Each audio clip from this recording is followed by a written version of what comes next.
Shalom, shalom, Israel's brothers out there. Y'all are coming back at you with another cold cut. I would like to give all honor and glory and praise to Yahweh in the name of his son, Yahweh Shai. It is currently Sunday night, 10:45 Central Timing, 5 days till Passover. 5 days till Passover. 5 days to eat the lamb, drink the blood of the Lord, right? The unleavened bread. You have 5 days till we partake of the Lord's body. And these videos will keep rolling through the spirit and power of Yahweh Shem Shah, Lord willing. Now, a lot of brothers, sisters, families, households are getting tempted by Satan, especially with finances, especially with brothers' jobs, sisters' jobs. Satan trying to get them jammed up financially, may not trying to make it to the Passover. A lot of these things is happening, and we have to understand. We have to have faith in the Lord, faith in Yahweh Ba'Shem Yahushua, that he has once gotten us through some of these things, and guess what? He will continue to get us through some of these things as well. Right? Let's go to Sirach chapter 31 and verse 1. Because the worst thing you do is start putting your heart on money. See, Satan's job is to distract you. He wants you to get out of the spirit of the Lord, not think upon Yahweh Shah, especially with Passover 5 days away. He wants you to think about other things. Right? It's Sirach 31 and 1. Watching for riches consumeth the flesh, and the care thereof driveth away sleep. Yeah. You're low in your account. You're trying to figure out a way to pay these bills, and you got due dates in a couple of days, and you know what's going to happen if you don't pay this bill this time, and you don't know how you're going to do this, and money just looking tight. So what happens is you start to scheme and try to find methods to try to get some quick money, and guess what? Now you're driving away your sleep. You can't stop thinking about it. Now it's an idol. Right? Verse 2, watching care will not let a man slumber, and as a sore disease breaketh sleep. The rich have great labor in gathering riches together, and when he resteth, he is filled with his delicates. The poor laboreth in his poor estate, and when he leaveth off, he is still needy. Right? Verse 5, he that loveth the gold shall not be justified. Because if a man that loves gold, he will do anything for gold. Gold is his God. He'll murder for gold. He'll hustle and get some quick, do some quick things to get that gold, whether, even if it even if it's sin, right? Man to sell drugs to his own people for gold. So we have to understand, if you love gold, you're not going to be justified. And he that followeth corruption shall have enough thereof. Gold have been the ruin of many, and their destruction was present. Yeah, gold has been the ruin of many men. Many men have perished and erred for riches, man. I mean, just look at how the so-called white man live. Look at how they obtain gold and riches on earth. Gold will make you do some things. But if you have integrity and faith in the Lord, you wouldn't have to subjugate yourself to do certain things to get gold. All you got to do is trust in the Lord, and the Lord will bless you. But you cannot fall in love with money. Let's go to First Timothy chapter 6. You can't fall in love with money. Right? It's First Timothy chapter 6. Right? Because it starts about worrying about money. Now you're getting money. Now you fall in love with money. Right? First Timothy 6 and 6. But godliness with contentment is great gain. For we brought nothing into this world, and it's certain we can carry nothing out. Yeah, you're not carrying out your 2025, car with you to the grave if the Lord take you out this thing. You're not taking your house, not taking your bank account, being buried in this cash, useless dollars that's gonna go anyway. The Lord said godliness with contentment is great gain. Your spirit. You got the things that you need that's sufficient for you. You got clothes in your back, food in your mouth for your family, right? Verse 8, and having food and raiment, let us be there with content.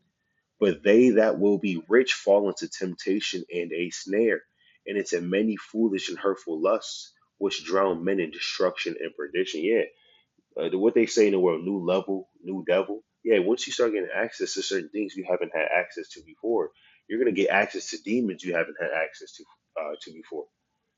You see these people win the lottery, millions and millions of dollars. They be broke in 5 years, 6 years, spending their money on riotous living, lasciviousness, right?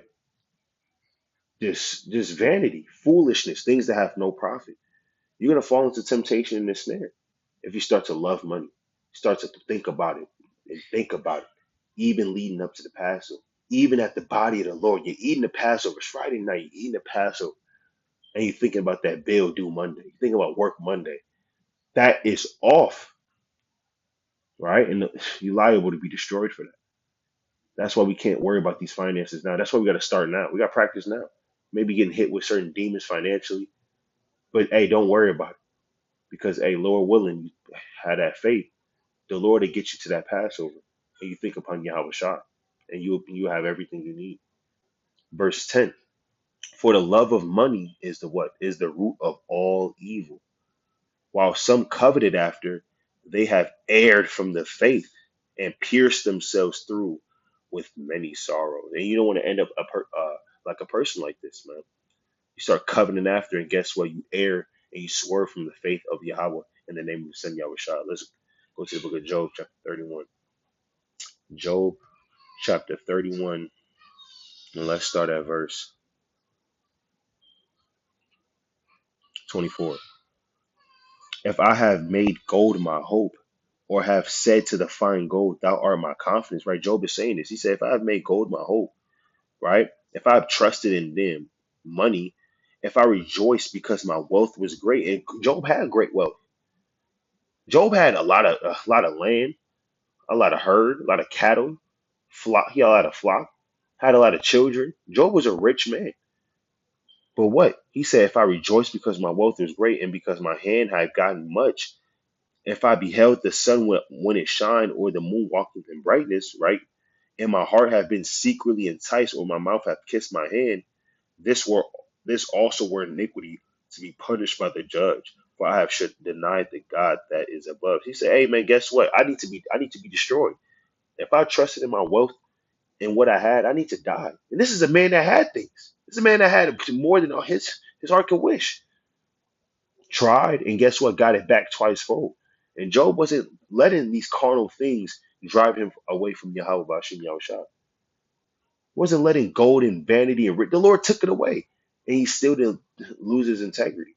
How much more us in these last days, especially when this economy collapsing? This economy's coming to the ground. This dollar's about to come to the ground. All the things that we stress over now is going to come to naught in the next few years, Lord willing, man.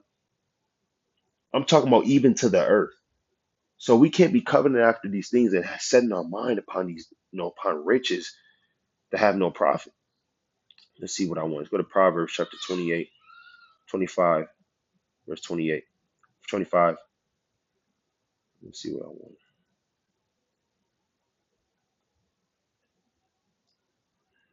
Bear with me. Let's get this precept real quick. See if I can find it. All right. Riches is like a bird with wings paraphrasing. Let's get this precept. Let's see if we can find this precept. Come. It's Proverbs 23 and 5. Wilt thou set thine eyes upon that which is not? For riches certainly make themselves wings. They fly away as an eagle toward heaven. Many comes and goes. These things comes and it's up and down. The Lord said, "You gonna set your eyes upon something that's dead, that's here today and gone tomorrow, right?" The Lord said, "Riches make themselves wings; they fly away as an eagle toward heaven." And guess what? An eagle towards heaven, you can't. Is once in front of you. Once that eagle fly away, it's gone. That's how quick you can have money. And guess what? It can be gone like that in a few days. And guess what? The Lord can bless you again, just like that. You don't want to set your eyes upon something that's that fluid, that can be here today and gone tomorrow. Set your eyes upon the Lord. Let Him be your strength and your tower, man, and your stay, your fortress. Because the Lord, He changeth not. The Lord will always be here. All right. And one thing you got to remember, we're going to Deuteronomy chapter 8, and verse 17. The Lord gives you the power to get wealth. The Lord just doesn't give you wealth. He gives you the power to make wealth. So everything comes from Yahweh Bashim Yahushua. That's why we have to make the Lord our stay. There's Deuteronomy 8 and verse 17. And thou say in thine heart, my power and the might of my hand have gotten me this wealth. But thou shalt remember the Lord thy God, for it is he that giveth thee power to get wealth, that he may establish his covenant which he swore unto thy fathers as it is this day. And it shall be, if thou do at all forget the Lord thy God, and walk after other gods, and serve them and worship them, I testify you against this day, you shall surely perish. Yeah, let the Lord bless you with a little bit of finances, get you out of that situation, give you some extra for you and your household, and you start serving that God. The Lord will destroy you. The Lord is going to take everything away from you, man. He said, and that's why before the nations you're gonna perish. So don't forget Yahweh Bashim Yahushua. Set your mind upon Him. Yeah, in the name of His Son Yahushua, especially for 5 days leading up to Passover, and not carnal riches. With that, I like to give all honor and glory to Yahweh Bashim Yahushua. Mid and mighty strong. Shalom.